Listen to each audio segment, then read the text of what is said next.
Hello बच्चों, welcome to अपस्कोर YouTube channel. कुछ दिनों से वीडियोस नहीं अपलोड हो रहे थे बिकॉज कुछ टेक्निकल प्रॉब्लम थी, तो अभी उन टेक्निकल प्रॉब्लम्स को सॉल्व कर लिया गया है। तो आगे जो 1000 क्वेश्चन सीरीज़ है उसको हम लोग कंटिन्यू करेंगे। 2 वीडियोस ऑलरेडी आ चुके हैं, अगर आपने उनको नहीं देखा है तो उनको देख लें, लाइक कर दें वीडियोज़ को, और बाकी टाइम को वेस्ट ना करते हुए let us start and go on to the next questions. चलिए, तो आज का पहला क्वेश्चन है, which of the following statements is not correct. Not correct पूछा है एंड 2015 का क्वेश्चन है ये। सी का मतलब ये एग्जाम कैंसिल हो गया था। So let us read the statements. Oxyntic cells are present in the mucosa of stomach and secrete HCl। पहला स्टेटमेंट जो है वो बिल्कुल सही है। ऑक्जेंटिक सेल्स स्टमक के म्यूकोसा में प्रेजेंट होती हैं और वो HCl सिक्रीट करते हैं। ऑक्जेंटिक सेल्स को ही हम क्या बोलते हैं? पैराइटल सेल्स भी कहते हैं। सो ऑक्जेंटिक सेल्स को ही क्या बोलते हैं हम? Parietal cells. So these cells are present in the gastric glands और ये HCl सिक्रीट करते हैं। साथ ही साथ ऑक्जेंटिक सेल्स ही कासल्स इंट्रिंसिक फैक्टर CIF भी सिक्रीट करते हैं। Next, acini are present in the pancreas and secrete carboxypeptidase. Okay, so acini जो है, acini cells, these are present in the pancreas. Maximum part of the pancreas में acini cells ही present होते हैं और इसके अलावा कुछ आइलेट्स ऑफ लैंगरहैंस प्रेजेंट होते हैं जो कि हार्मोन्स निकालते हैं, insulin and glucagon. Acini cells enzyme secrete करते हैं और पैंक्रियाटिक एंजाइम में से एक प्रोटीन डाइजेस्टिंग एंजाइम कार्बोक्सीपेप्टिडेज भी है। So this statement is also correct. Let us see the third statement। तीसरा स्टेटमेंट देखते हैं। Brunner's gland are present in the submucosa of stomach and secrete pepsinogen। Okay, so Brunner's gland जो है वो submucosa of the stomach में बता रहे हैं स्टेटमेंट में, जो कि बिल्कुल गलत है। Brunner's gland ये प्रेजेंट होती है in the submucosa of the small intestine और small intestine के भी duodenum में, and secrete pepsinogen। तो सिक्रीट पेप्सिनोजन यानी पेप्सिनोजन सिक्रीट नहीं करती है।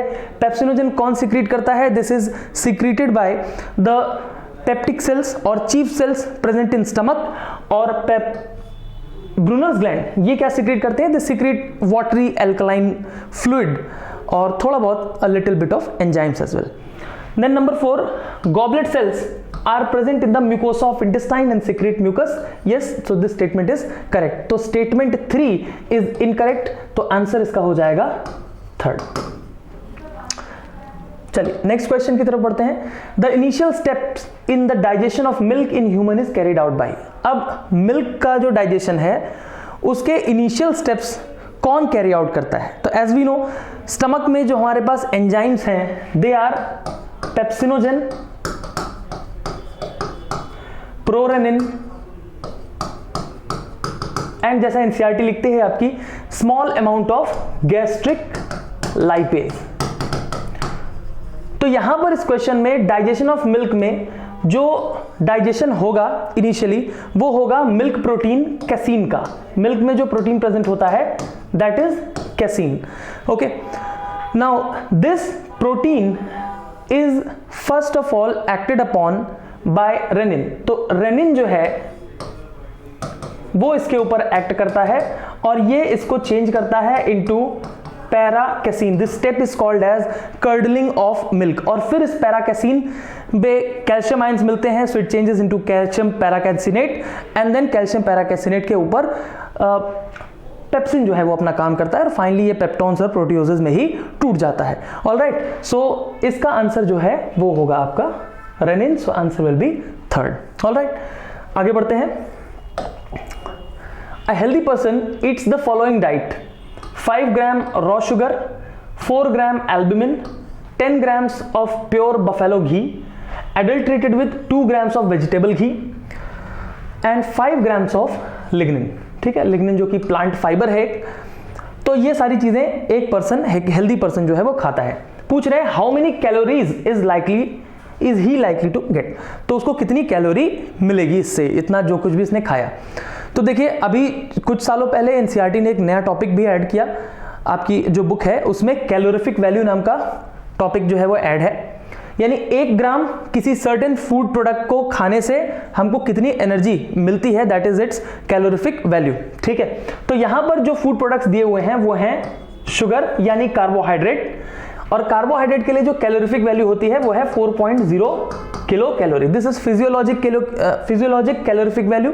ठीक है, यानी खाने पर कितनी मिल रही है। Then albumin is what? It is protein. आप लोग जानते हैं ब्लड सर्कुलेशन वाले चैप्टर में आप पढ़ते हैं दैट एल्ब्यूमिन जो प्रोटीन्स होते हैं वो ब्लड ऑस्मोटिक प्रेशर या ब्लड में ऑस्मोटिक बैलेंस को मेंटेन करने के लिए काम में आते हैं। So albumin is a protein, और प्रोटीन के लिए भी जो कैलोरीफिक वैल्यू है that is 4 kilo calorie. Then इसके बाद 10 grams pure buffalo ghee adulterated with 12 grams of vegetable ghee. चाहे वो प्योर बफेलो घी हो चाहे वो वेजिटेबल घी हो, वो दोनों ही क्या है? फैट है। सो 10 ग्राम्स प्लस 2 ग्राम्स यानी टोटल 12 ग्राम क्या खाया है इस व्यक्ति ने? फैट खाया है। और फैट के लिए जो कैलोरीफिक वैल्यू होती है दैट इज 9.0 किलो कैलोरी।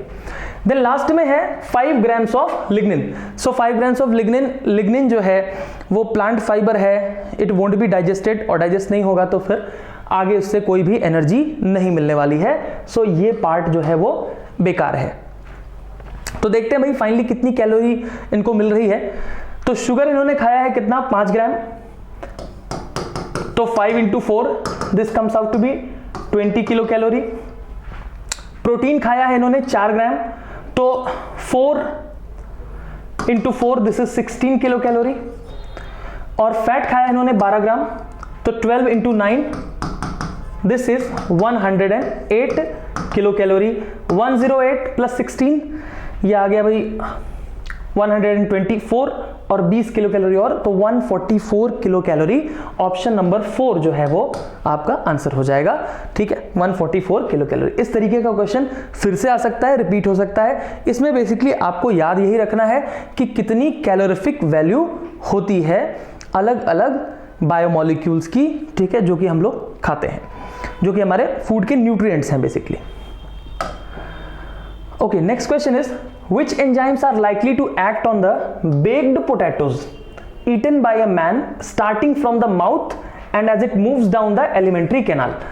पूछ रहे हैं कि भाई कौन सा एंजाइम एक्ट करेगा अगर आप बेक्ड पोटैटो भुने हुए आलू खाएंगे तो। ठीक है, बेक्ड पोटैटोज खाएंगे तो कौन सा एंजाइम एक के बाद एक कौन एक्ट करेगा? ठीक है, तो पोटैटोज बेसिकली ये क्या है? These are the major part is carbohydrates.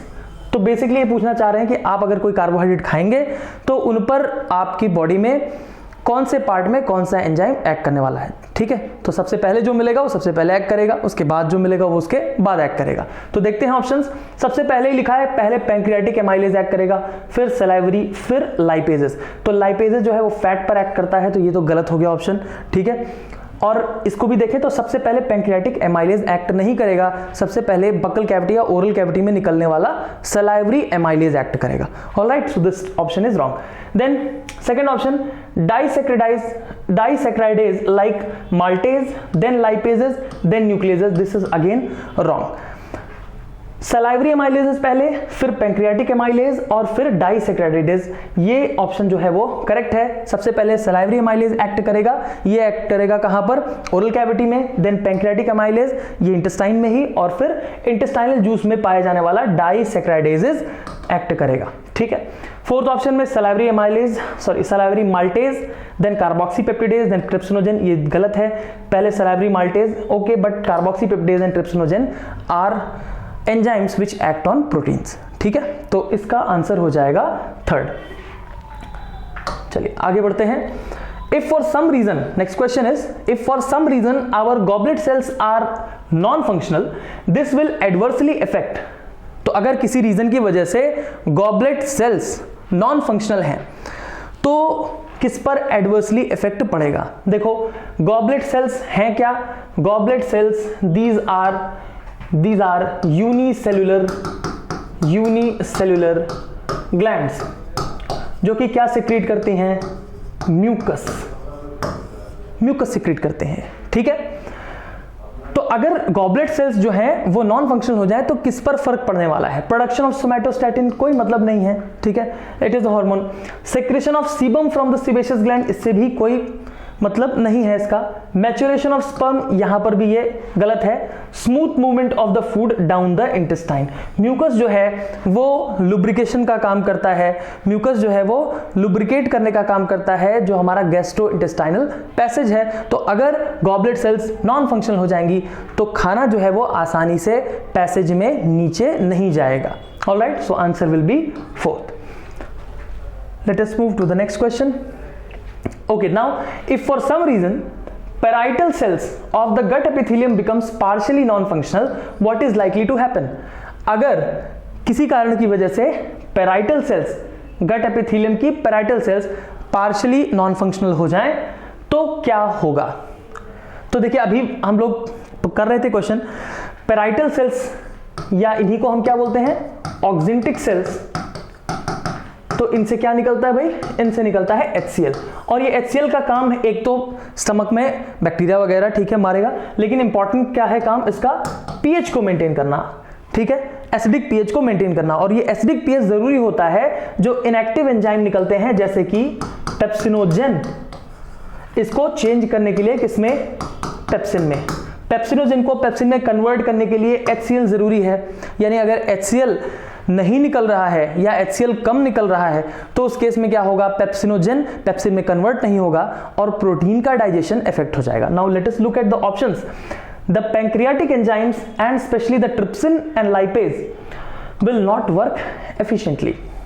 Parietal cells और पैंक्रियाटिक एंजाइम्स का यहां पर कोई आपस में मेल नहीं है। The pH of stomach will fall abruptly, गलत है, ठीक है, पीएच जो है स्टमक का वो फॉल नहीं करेगा बल्कि क्या हो जाएगा? बढ़ जाएगा, ठीक है। Steapsin will be more effective, again steapsin जो है वो पैंक्रियाटिक एंजाइम है, कोई मतलब नहीं है इससे। Proteins will not be adequately hydrolysed by pepsin into proteoses and peptones, ये ऑप्शन जो है वो करेक्ट हो जाएगा, जैसा कि मैंने बताया कि प्रोटीन का जो डाइजेशन है वो इफेक्ट होगा। ऑलराइट, चलिए next question. Which one of the following pairs of food components in human reaches the stomach totally undigested? 2009 का क्वेश्चन है, बहुत अच्छा क्वेश्चन है ये, कि कौन सा फूड कंपोनेंट स्टमक पे पहुंचता है टोटली अनडाइजेस्टेड, ठीक है, जिसका कोई डाइजेशन नहीं होता। तो देखिए स्टमक से पहले डाइजेशन की साइट क्या है? स्टमक में पहुंचने से पहले जो स्टमक है, यहां पहुंचने से पहले डाइजेशन की साइट है वो है हमारे ओरल कैविटी। ओरल कैविटी, और ओरल कैविटी में क्या डाइजेस्ट होता है? ओरल कैविटी में डाइजेस्ट होता है हमारे कार्बोहाइड्रेट्स, ठीक है, कार्बोहाइड्रेट्स डाइजेस्ट होते हैं, यानी कार्बोहाइड्रेट्स जो होंगे वो जिस भी ऑप्शन में है, ओके, कार्बोहाइड्रेट्स जिस भी ऑप्शन में है वो ऑप्शन नहीं होगा, यानी कुछ ना कुछ कार्बोहाइड्रेट का डाइजेशन तो हो जाता है भाई। ऑलराइट, देखते हैं सबसे पहले इससे ही हम लोग ऑप्शंस देख लेते हैं। तो पहला ऑप्शन है स्टार्च एंड फैट, तो ये गलत हो गया भाई, ठीक है, क्योंकि इसमें क्या है? स्टार्च। तो स्टार्च टोटली अनडाइजेस्टेड नहीं पहुंचता है, फैट टोटली अनडाइजेस्टेड पहुंचता है लेकिन स्टार्च नहीं पहुंचता। आगे देखते हैं फैट एंड सेल्यूलोज, ठीक है, फैट एंड सेल्यूलोज, वापस आएंगे इस पर। स्टार्च एंड सेल्यूलोज, तो यहां पर स्टार्च अगेन ऑप्शन में आ रहा है, स्टार्च जो है ओरल कैविटी में डाइजेस्ट हो जाता है, यानी कि स्टमक में टोटली अनडाइजेस्टेड नहीं पहुंचेगा, तो ये ऑप्शन गलत हो गया। Protein and starch, again starch इसमें आ रहा है, तो यही ऑप्शन गलत हो जाएगा। प्रोटीन जो है अनडाइजेस्टेड पहुंचता है टोटली, लेकिन स्टार्च जो है वो टोटली अनडाइजेस्टेड नहीं पहुंचता। Now this option fat and cellulose, तो फैट टोटली अनडाइजेस्टेड पहुंचता है, और सेल्यूलोज आप कहेंगे सर सेल्यूलोज भी कार्बोहाइड्रेट है, ठीक है, लेकिन सेल्यूलोज जो है वो हमारे में उसका डाइजेशन नहीं होता है, so it will reach the stomach totally undigested और उसके बाद भी टोटली अनडाइजेस्टेड ही रहने वाला है ये, ओके, तो सेकंड आंसर हो जाएगा इसका करेक्ट। नेक्स्ट क्वेश्चन देखते हैं। Which one of the following is the correct matching of the site of action on the given substrate, the enzyme acting upon it and the end product? ठीक है, बोल रहे हैं कि कौन सा करेक्ट मैच हो रहा है जिसमें कि साइट ऑफ एक्शन एंजाइम का और एंजाइम कौन सा काम कर रहा है और एंड प्रोडक्ट क्या बन रहा है, ये तीनों करेक्टली मैच कर रहे हैं। पहला ऑप्शन देखते हैं, स्मॉल इंटेस्टाइन ये है साइट ऑफ एक्शन, यहां पर सबस्ट्रेट क्या है, प्रोटीन, इस पर कौन एक्ट कर रहा है, पेप्सिन। ऑप्शन गलत हो गया, आपको पता है पेप्सिन जो है वो कहां एक्ट करता है, स्टमक में एक्ट करता है। Second is stomach, option substrate जो है वो है फैट, लाइपेज काम कर रहा है और ये चेंज हो रहा है किसमें, मिसल्स में। Okay, again this is incorrect, ठीक है, क्योंकि फैट्स का जो डाइजेशन है वो बेसिकली कहां से स्टार्ट होगा, it will start in the intestine. Then duodenum, triglycerides act कर रहे हैं, trypsin, sorry triglyceride are the substrates, trypsin इस पर एक्ट कर रहा है और मोनोग्लिसराइड बना रहा है। ट्रिप्सिन जो होता है वो एक वो एक प्रोटीन डाइजेस्टिंग एंजाइम है और यहां पर ट्राइग्लिसराइड्स क्या हैं, फैट्स हैं, तो ये ऑप्शन जो है वो करेक्ट इनकरेक्ट हो जाता है। Then small intestine, starch, alpha amylase काम कर रहा है और डाइसैकेराइड में कन्वर्ट कर रहा है इसको, दिस ऑप्शन इज करेक्ट, तो फोर्थ इसका आंसर करेक्ट हो जाएगा।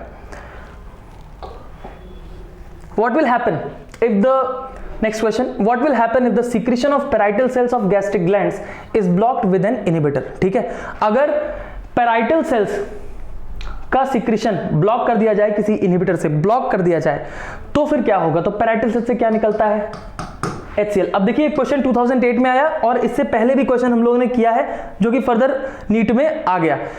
तो मैं बार बार ये बात रिपीट करता हूं कि जो भी लोग नीट के लिए बायोलॉजी में कोई भी और बुक यूज कर रहे हैं, क्वेश्चन वगैरह आप जो भी सॉल्व करने के लिए यूज कर रहे हैं, कोशिश करिए कि आप कम से कम सोर्सेज का यूज करिए। सबसे ज्यादा रेलेवेंट सोर्स क्वेश्चंस के लिए वो आपका प्रीवियस ईयर है। एनसीईआरटी को पढ़िए, प्रीवियस ईयर को करिए, इतना ही काफी है बायोलॉजी में बहुत अच्छा स्कोर ले आने के लिए। ऑलराइट, देखिए what will happen if the secretion of parietal cells is blocked. तो पैराइटल सेल जो है वो HCl निकालती हैं। पहला ऑप्शन देखते हैं, in the absence of HCl secretion inactive pepsinogen is not converted into active enzyme pepsin, so this option is correct। इसके बाद वाले ऑप्शंस पढ़ भी लेते हैं, ये आंसर जो है फर्स्ट इसका हो जाएगा सही।